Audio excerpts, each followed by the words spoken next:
Hello guys, कैसे हैं आप सभी लोग। बहुत बहुत स्वागत है आप सभी का मेरे यूट्यूब चैनल पर। तो बने रहें आप मेरे साथ सुनी अनसुनी कहानी पर। तो चलिए आज की कहानी हम शुरू करते हैं। आज की कहानी का नाम है हाथी और शेर की कहानी। एक बार एक जंगल में एक शेर अकेला बैठा हुआ था। वहाँ अपने बारे में सोच रहा था कि मेरे पास तो तेज धारदार मजबूत पंजे और दांत हैं, साथ ही मैं एक बहुत ही ताकतवर जानवर भी हूँ।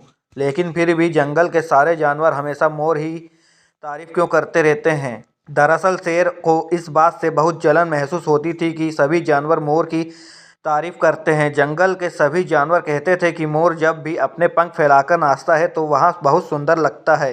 यही सब सोचकर शेर बहुत दुखी हो रहा था।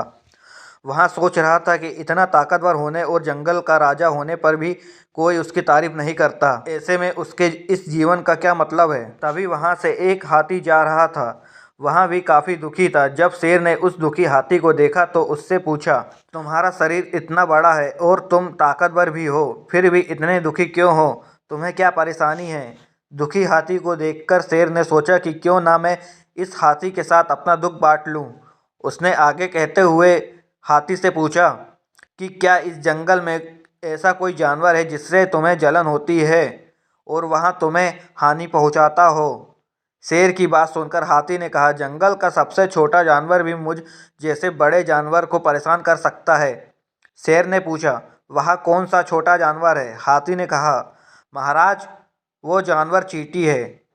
वह इस जंगल में सबसे छोटी है, लेकिन जब भी वो मेरे कान में घुसती है तो मैं दर्द के मारे पागल हो जाता हूँ। हाथी की बात सुनकर शेर को समझ में आ गया कि मोर तो मुझे चींटी की तरह परेशान भी नहीं करता, फिर भी मुझे उससे जलन होती है। ईश्वर ने सभी प्राणियों को अलग अलग खामियां और खूबियां दी है। इसी वजह से सारे प्राणी एक जैसे ही ताकतवर या कमज़ोर नहीं हो सकते। इस तरह शेर को यहाँ समझ में आ गया कि उस जैसे ताकतवर जानवर में भी खूबियों के साथ कमियां हो सकती हैं। इससे शेर के मन में उसका खोया हुआ आत्मविश्वास फिर से बढ़ गया और उसने मोर से जलना बंद कर दिया।